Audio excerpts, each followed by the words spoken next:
All my life, I've dreamed of this moment, and today it has finally arrived. No, this morning I won't be heading to work. I'll take my usual route, but halfway through I'll change direction and head for the airport. I'm off to the ends of the earth for 6 weeks. Hong Kong, Sydney, and finally New Zealand. I'll be traveling solo on this adventure, but not entirely alone because I'm taking you with me. You in? Come on, it's time to let go and truly enjoy life. Let's go.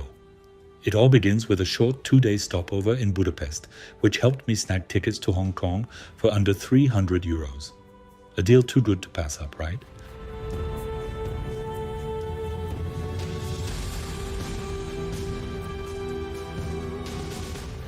That's it.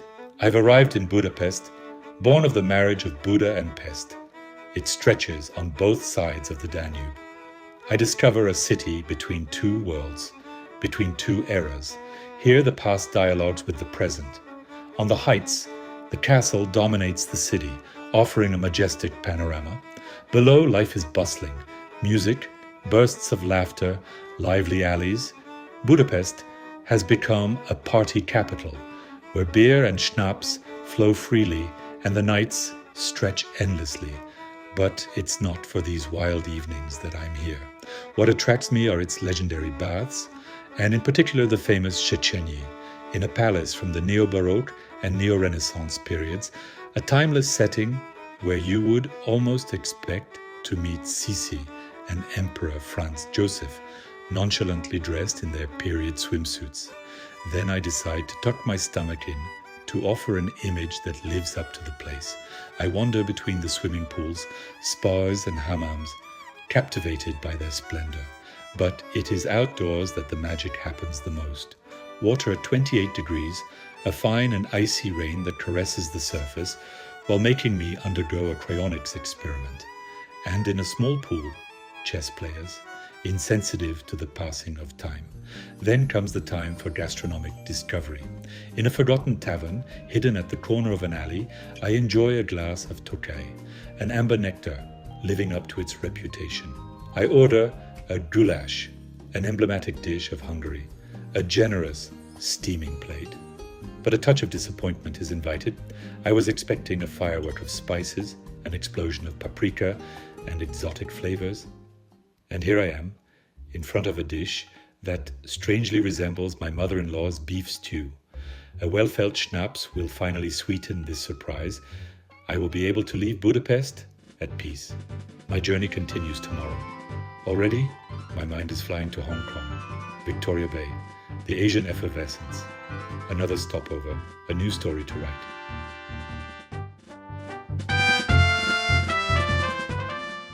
No, my €300 China Airlines flight was not a big scam. I am reassured I arrive in Hong Kong. On the way, I made a stopover in Chongqing, a huge boom city in the heart of industrial China.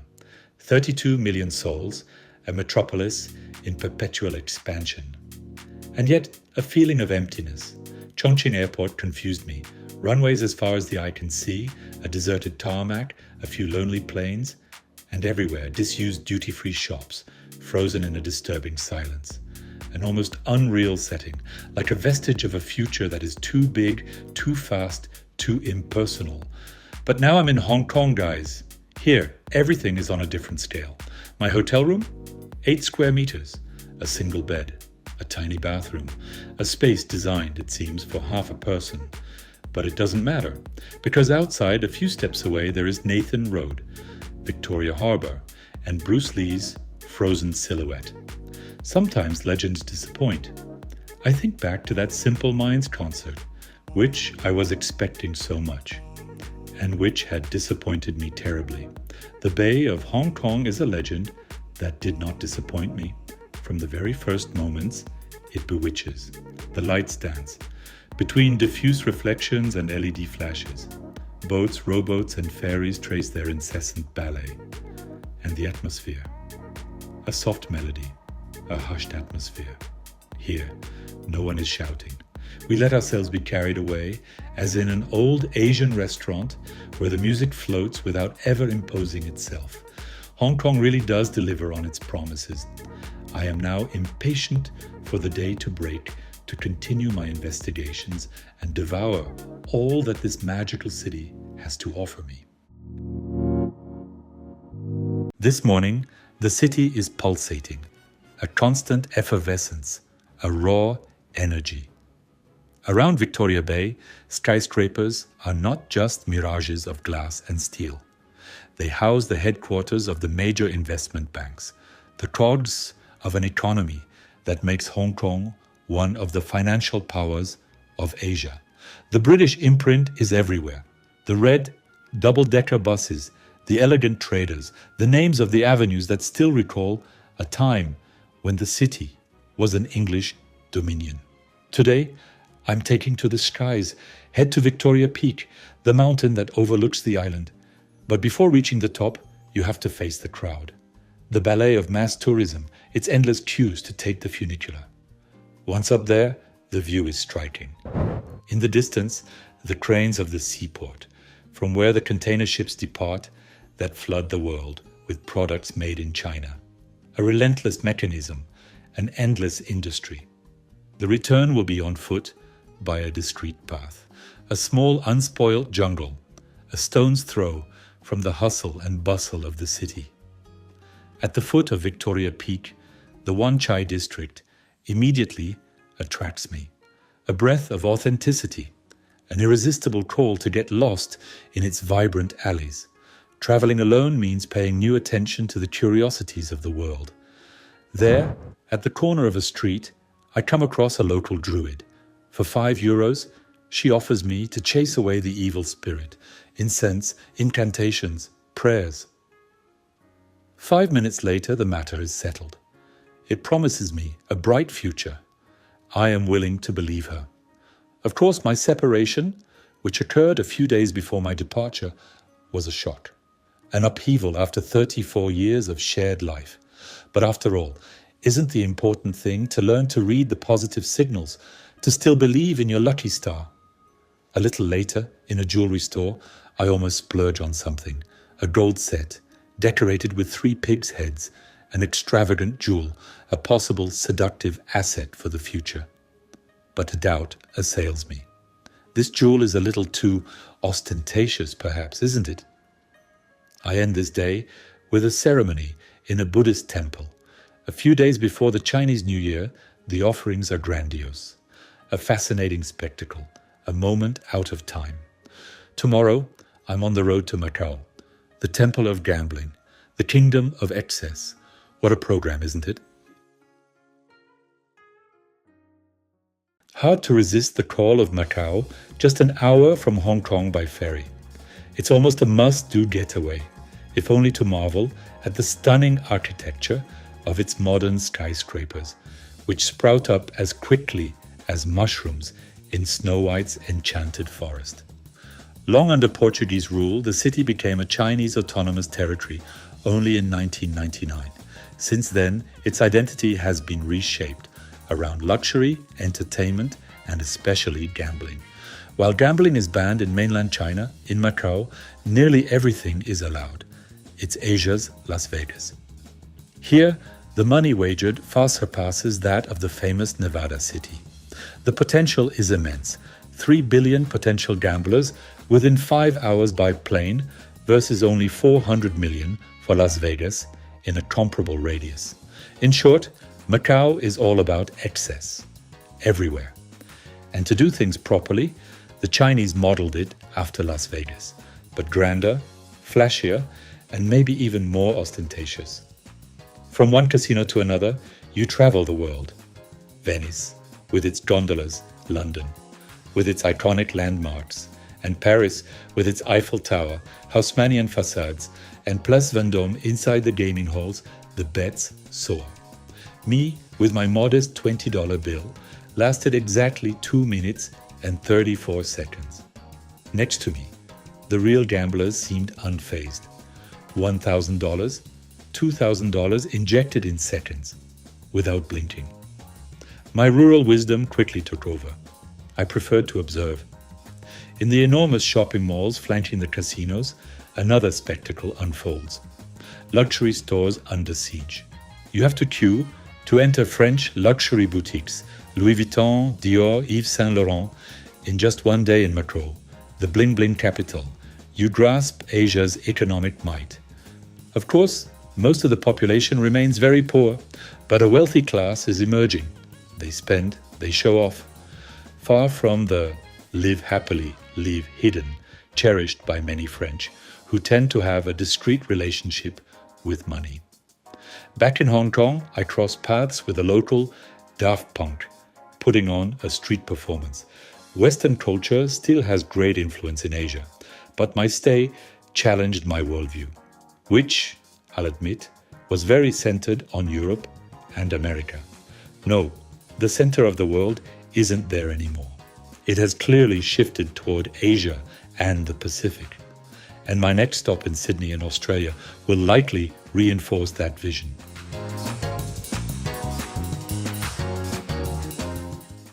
On the plane, I indulged in an unexpected discovery, a Spanish series called Machos Alpha, recommended by the most brilliant and refined minds in my circle.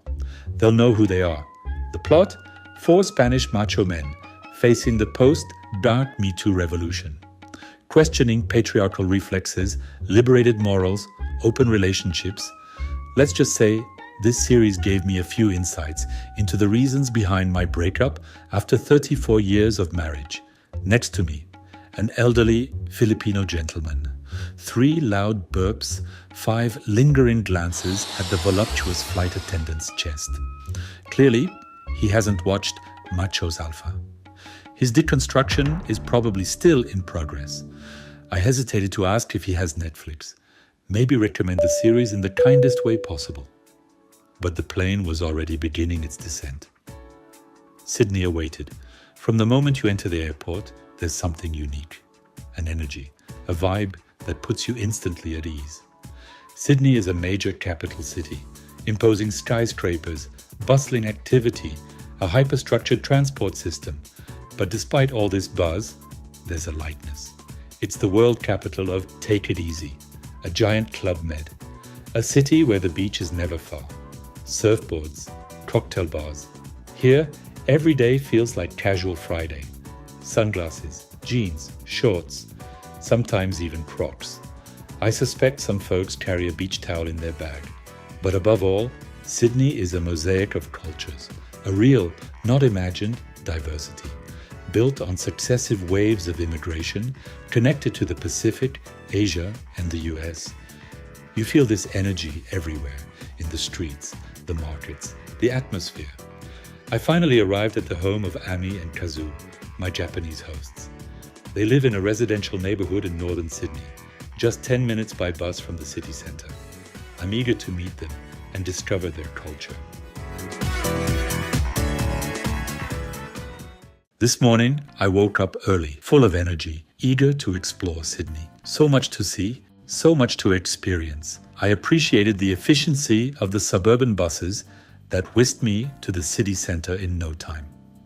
The journey took me across the Harbour Bridge, one of the city's iconic landmarks, and then, suddenly, the Sydney Bay, one of the most beautiful in the world.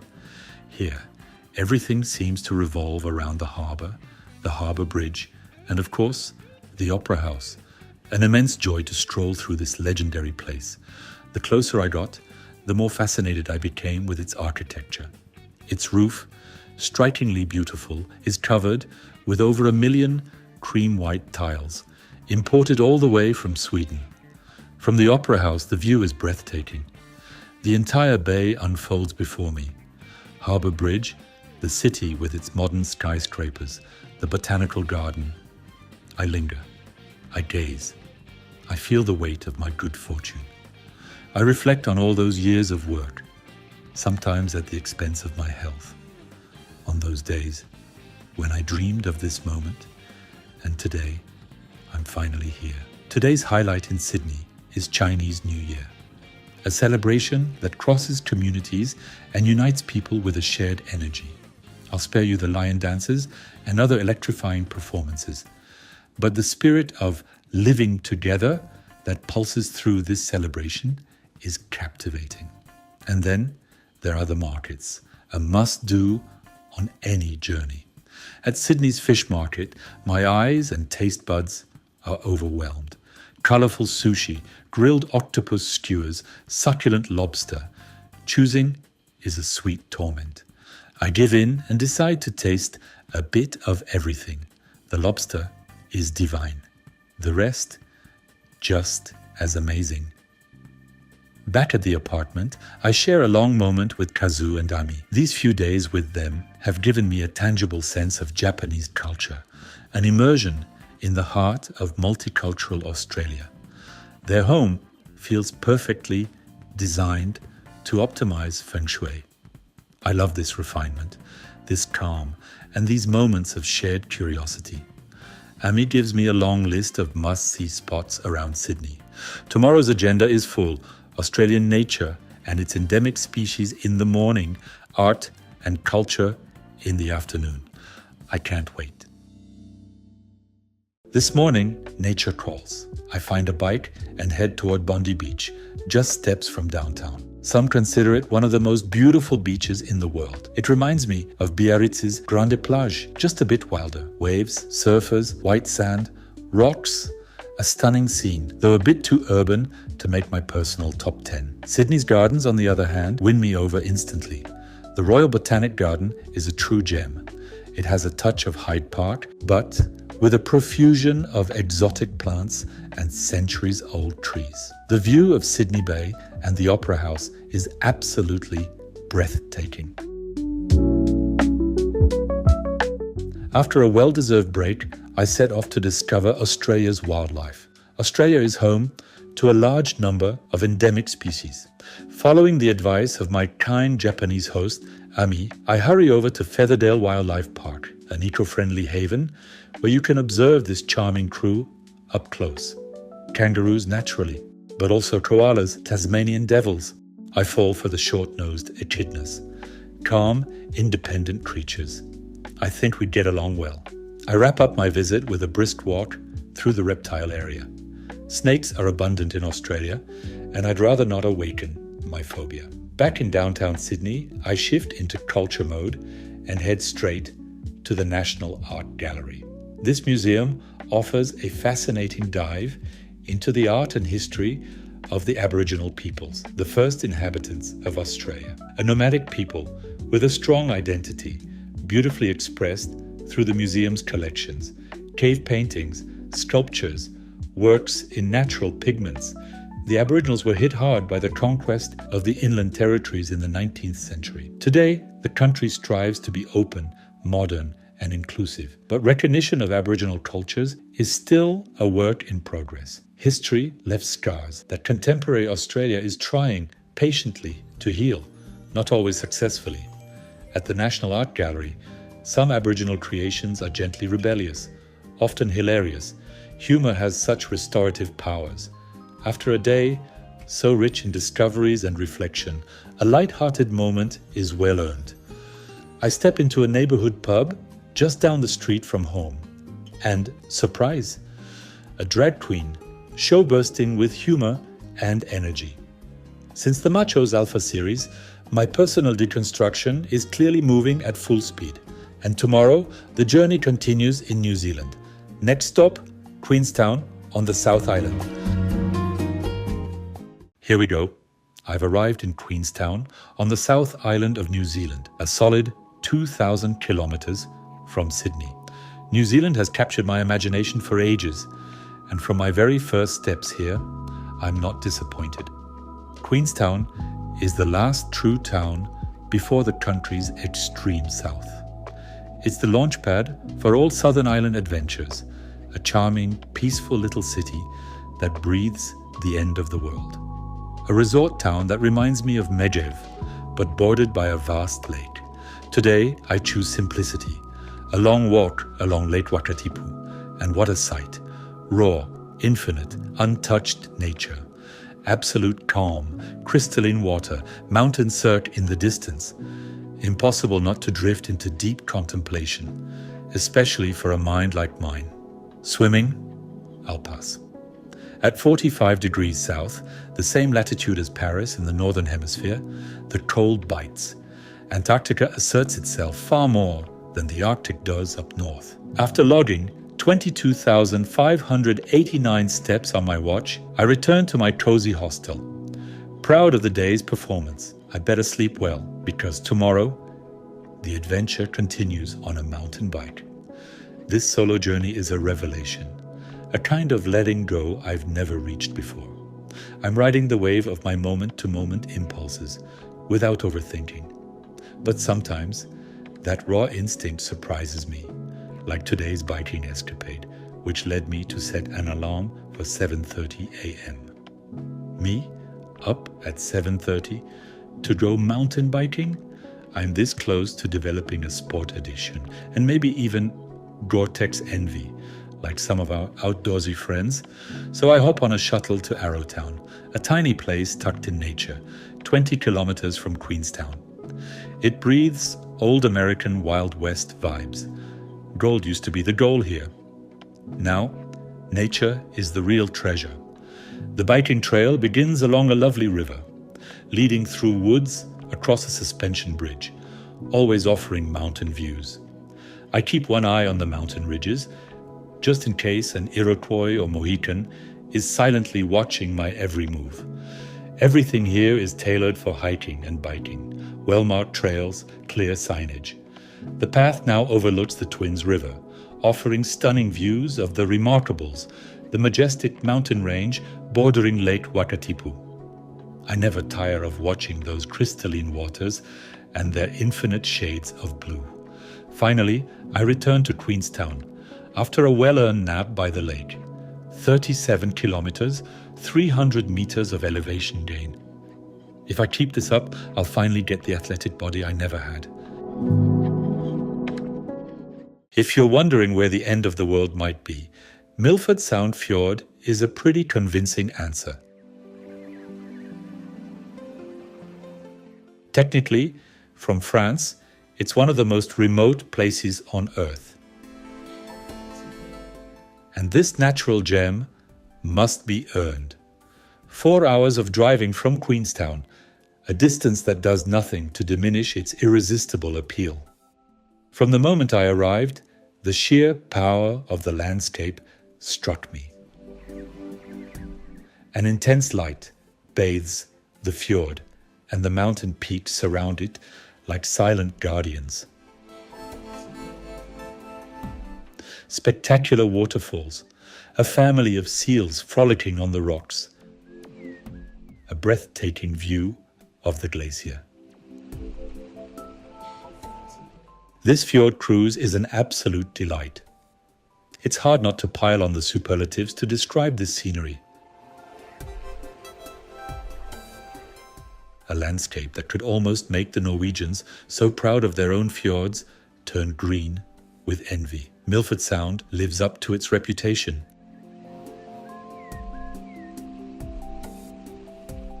This morning, I had a revelation. New Zealand, where I thought the weather was eternally sunny, woke up under the rain. A little surprise, but nothing can stop me now. Certainly not a bit of drizzle. I set my sights on the forest and the shores of Lake Manapuri near Te Anau for today's outing. 8 kilometers through undergrowth and along beaches. Despite the clouds, the light remains magnificent. A perfect excuse for a few close-up shots, my specialty. My kids often tease me about this boomer obsession. When I turn into a modern-day David Hamilton, obsessed with rocks and plants, they don't understand my artistic vision. Back in Queenstown, a big challenge awaits.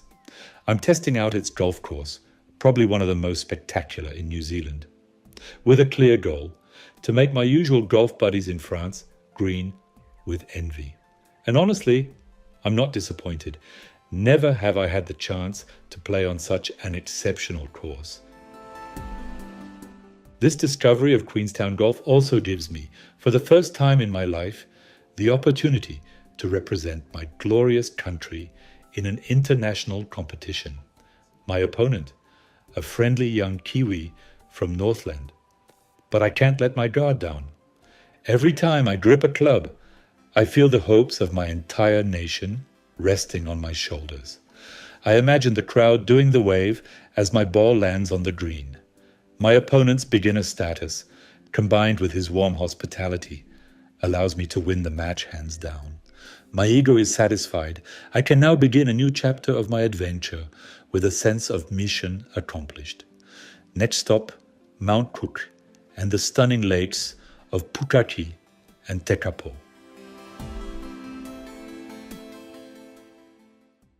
My adventure now continues toward Twizel, located at the foot of Mount Cook, the highest peak of the South Island. The road proves magnificent. Mountain lakes, desert-like landscapes, mountain ranges. I never tire of this scenery that carries me from one marvel to the next with every passing kilometer. Standing at just over 3,700 meters, Mount Cook is the highest point in New Zealand. It's nestled in the heart of the Southern Alps, which proudly rise from Picton to Wanaka along the island's western coast. It's a dream destination for hiking and admiring the glacier that glides almost all the way down to Mount Cook village. My day began with a breathtaking drive along Lake Pukaki, whose turquoise waters kept charming me kilometer after kilometer. How could one stay indifferent in front of such a spectacle?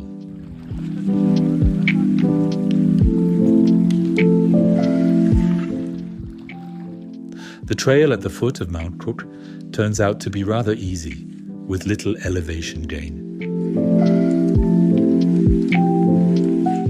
Even so, the arrival at Key Point is stunning. The glacier feels within reach, and the view of the surrounding peaks is exceptional. This country certainly has plenty of wonders. My picnic was delightfully interrupted by the arrival of a troupe of former Japanese beauty queens, breathless and giggling at the beauty of the spot. They started fluttering around, laughing joyfully, and eventually asked me to take some photos of them. It began with group shots and ended in duo photo sessions with each one of them. I must admit, I had a great laugh and felt rather flattered at my advanced age to be asked for an international star-style photoshoot. I think I truly made their day. They certainly seemed delighted. This walk at the foot of Mount Cook whetted my appetite. Tomorrow, I'll continue my exploration of the region by mountain bike. I can't wait. I'm starting this new day with great sporting ambitions. At 9 a.m. sharp, I pick up a bike in Twizel. I should note, in passing, how my fame in New Zealand has grown ever since my historic golf win in Queenstown. I now feel like I'm expected wherever I go. I set out on the legendary A20, Alps to Ocean Trail, the most famous cycling route in New Zealand. It spans more than 300 kilometers and crosses the entire South Island. Rest assured, I limited myself to 49.5 kilometers this morning, and with electric assistance, to be totally transparent. Haha. Still, it was quite the effort for a young boomer like me.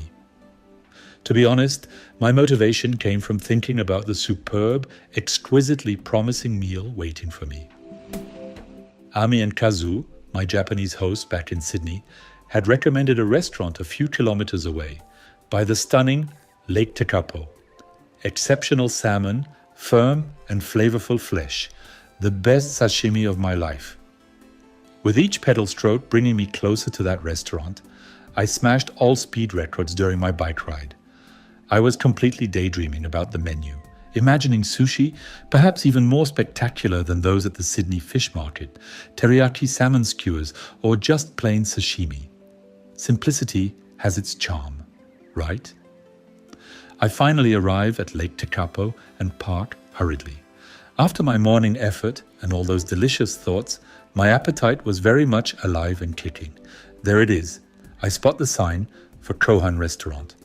I'm mere inches from the Holy Grail. I push open the door. It resists. It won't open. It's 2:02 p.m. The service is over. A Japanese server signals there won't be any exceptions made for me. despite the excellent diplomatic relations I've maintained with his country throughout this trip. Happiness really hangs by a thread. My journey continues tomorrow with a visit to Christchurch, the country's second largest city. For this brief urban stop, I'll leave behind the stunning, untouched nature I've grown so fond of. I'll be happy to reconnect with it again tomorrow evening. Church, the country's second largest city, a city with a British soul, where a soothing calm and a particular serenity reign. At the heart of the city, the vast botanical garden adds to this tranquil atmosphere. It's a true joy to get lost in it. Yet Christchurch has lived through darker days. Between 2010 and 2011, a series of earthquakes devastated the city centre, claiming the lives of nearly 200 people. Even today, the city remains a massive construction site, and the scars of the disaster are visible on every street corner. The historic cathedral, completely destroyed, has been replaced with a temporary solution: the cardboard cathedral, imagined by Japanese architect Shigeru Ban. It was built in just 18 months with giant rolls of cardboard. Its appearance is as intriguing as it is surprising. From the outside, I wasn't entirely convinced by its aesthetic, but inside, an incredible, almost divine light bathes the nave. The play of symmetry, subtle and refined, gives the entire space a captivating harmony. The highlight of my visit, the Riverside Market, a grand hall where gourmet stalls from around the world mingle. After yesterday's disappointment at Lake Tekapo, I wasn't taking any risks when it came to food. I must admit, I snubbed the sushi and Japanese dishes, purely out of culinary spite. Instead, I went for a Vietnamese bobun, delicious and perfectly executed. Still, I couldn't boycott all of Asia for a single gastronomic misunderstanding. Christchurch is a creative city where street art and innovation breathe new life into its streets and neighborhoods. I continue my exploration with New Regent Street, a picturesque lane with pastel facades where Art Deco meets colonial charm, a cafe terrace, a few lively boutiques, the perfect spot to soak up the local vibe. I wrap up my visit at the International Antarctic Center, an immersive experience where you can feel the polar cold, meet penguins, and learn about scientific missions in Antarctica. Quite the experience.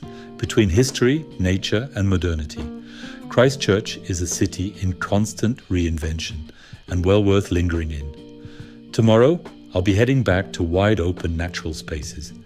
Next stop, the West Coast and the famous Fox and Franz Josef glaciers. They say the West Coast offers New Zealand's most mythical landscapes. Something tells me I'm going to love it.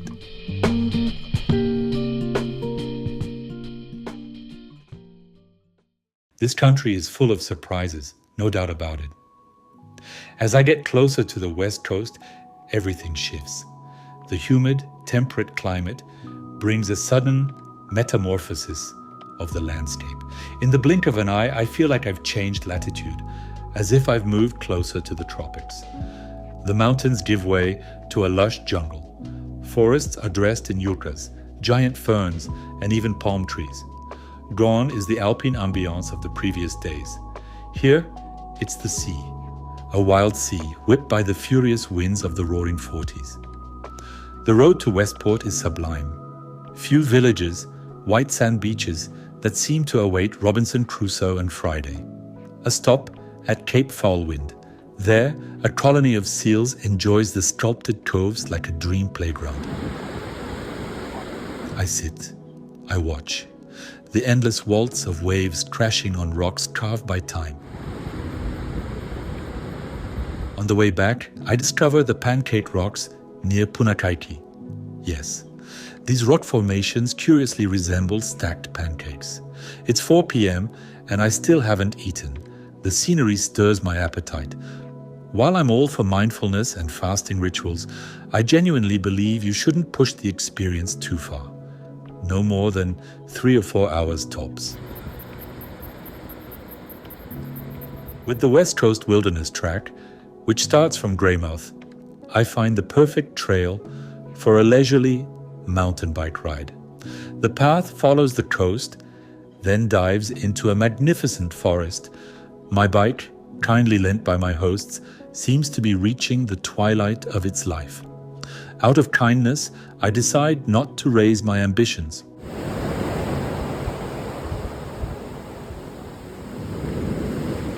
I find a cozy bar along the way and treat myself to a local beer. After all, New Zealand is also a land beyond time, where you can simply listen to yourself and let go. It feels good.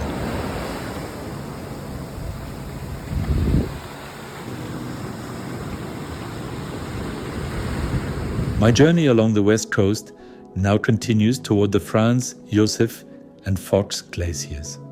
Again, the contrasts are striking. The sea is just 30 kilometers from the ice, and the vegetation still bears subtropical accents. A direct testimony to the influence of climate on the landscape. Enough to imagine what our French regions might look like in a few years. Baobabs in Lyon, palm trees on the Champs-Élysées. Today's hike leads me through a primitive forest, dense and deep. It ends with an unusual passage, an old tunnel carved more than a century ago. 400 meters in the dark, an adventure in itself. And at the end, a glow, a bluish light created by dozens of glowworms, like an underground starry sky. A magical moment, almost unreal.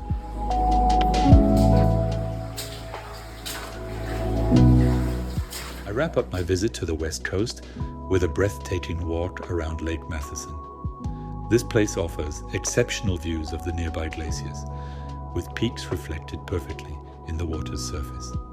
I must admit, I've rarely seen landscapes as stunning as these. If you're only spending a week in New Zealand, this is definitely the place to come. This morning, I left the South Island, not without a slight twinge of sadness. It's impossible not to keep Queenstown and the whole island close to my heart among my travel memories. Today, I find myself in Wellington, the country's third largest city, but most notably, its administrative capital. A strange city, where everything feels calm, muffled, peaceful. A smooth, almost hypnotic atmosphere. The air is mild, the streets silent, and the people all seem to be in low gear. It reminds me of Oslo in Norway, without the modern architecture, or San Francisco with its Victorian houses. I feel curious to explore further.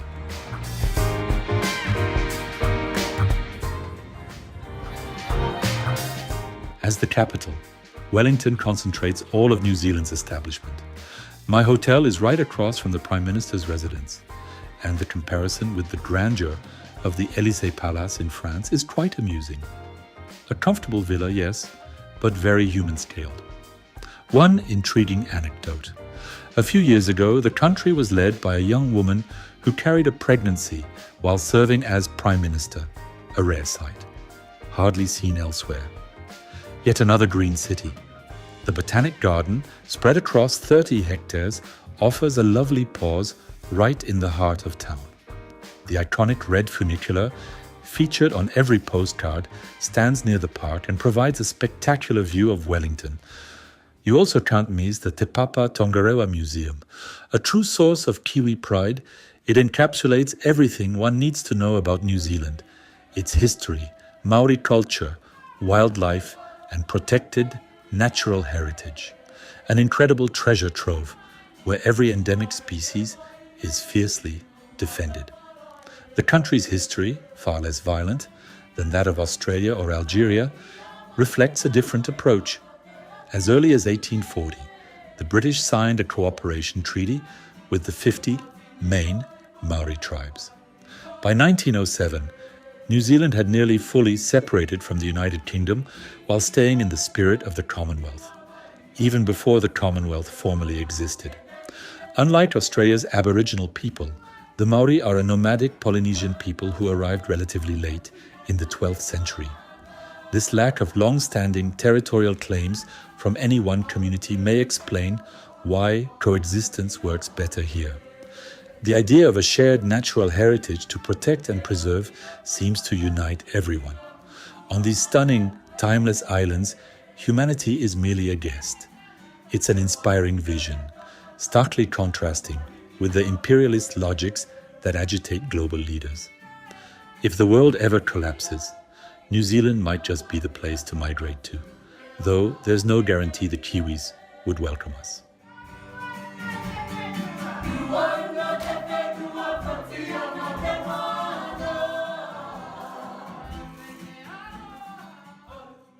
Rotorua exudes a truly unique atmosphere.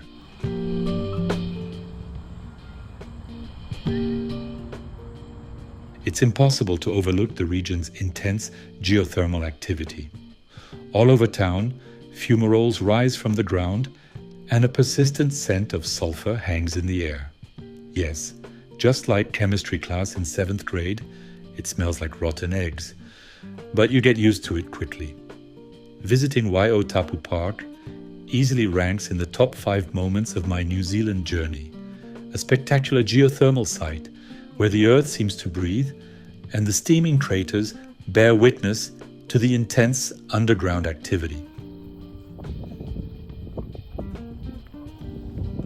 Then comes the Champagne Pool, an enormous multicolored basin, nearly boiling, with thick mist drifting above it. A mesmerizing spectacle. But despite the beauty of the spot, don't even think about dipping a toe in. The stunning colors of the water reveal the presence of arsenic and other harmful substances. Your chemistry teacher could probably explain it better than I can. In short, it was magnificent, it didn't smell great, and my inner David Hamilton got carried away. 67 photos and 19 videos later, I continued my walk to the Emerald Lake at the far end of the park, a vivid green, almost otherworldly. Rotorua is also a stronghold of Maori culture in New Zealand. I visited the historic district, where a mystical ambience reigns. On a sunny day, it's sublime, the steam rising, the little church on the edge of Lake Rotorua, the Maori Veterans Cemetery.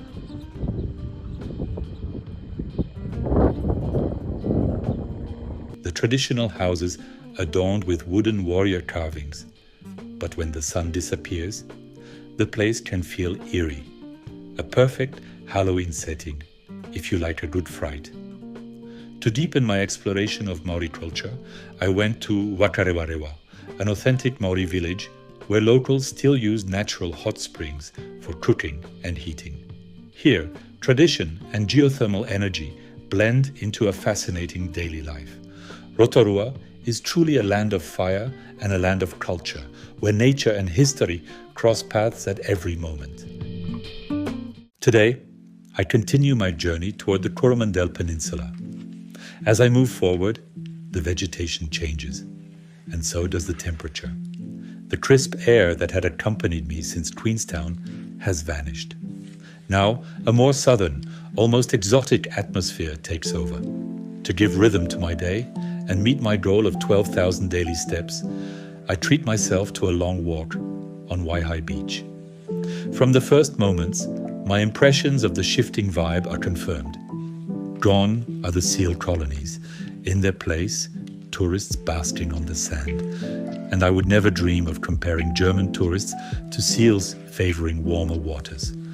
The setting is gorgeous, and for the first time since arriving, I attempt a swim.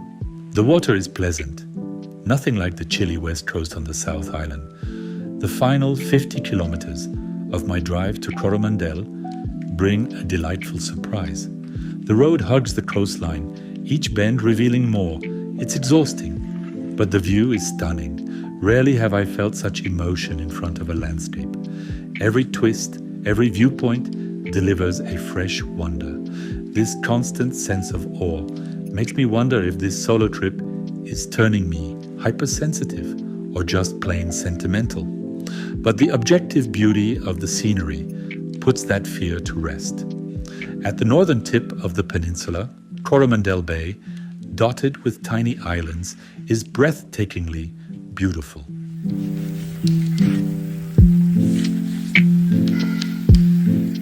Untouched nature, intense light, a non-stop show for the senses. My visit continues with a challenging hike down a narrow trail deep into the forest. I dream of having a machete to clear a path. Despite my thorough research into the absence of snakes in New Zealand, I must admit a few lingering doubts remain. The thought of being the first tourist devoured by a newly discovered boa rattles me slightly. But my adventurous spirit wins over irrational fears, and I manage to make it back to the hotel safe and sound. With its idyllic beaches, scenic roads, lush forest, and unexpected emotions, the tip of the Coromandel Peninsula stands out as a must-see stop on this New Zealand adventure. I'm surprised at how underexploited it is, tourism-wise. Tomorrow, I'll shift to the eastern coast of the peninsula to explore Cathedral Cove, according to my own sources, one of the most beautiful beaches in the world. This morning, I'm heading east toward Cathedral Cove. I take the famous Route 309, a bumpy track that feels more like a back road than a proper highway. First stop, Waiau Falls, a stunning waterfall nestled deep in the forest. Already an enchanting sight, made even more surreal by an unexpected vision. A tourist in Eve's attire, perfectly blending into the scenery. Despite my recent deconstruction, I remain a man sensitive to the beauties nature can offer.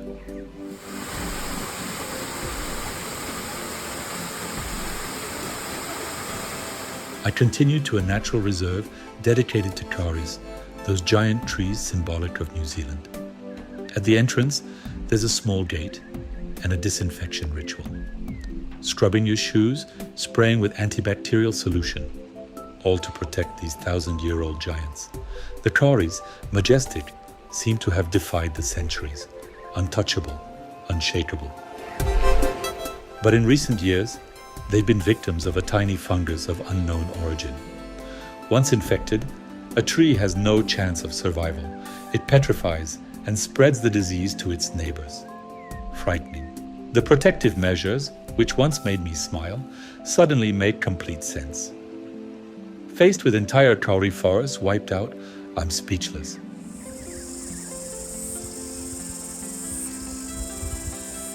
I finally arrive at Cathedral Cove, an iconic site in Coromandel.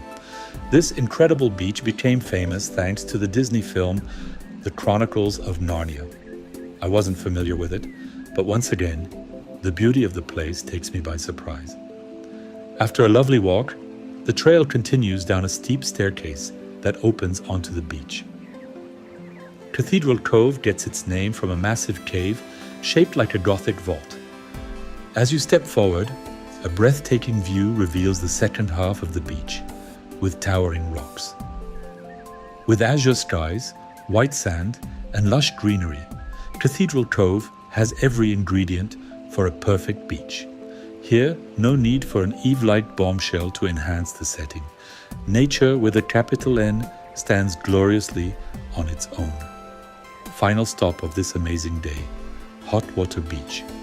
At first glance, it looks like a beach overrun by slightly senile elderly folks building sandcastles. But no, not at all.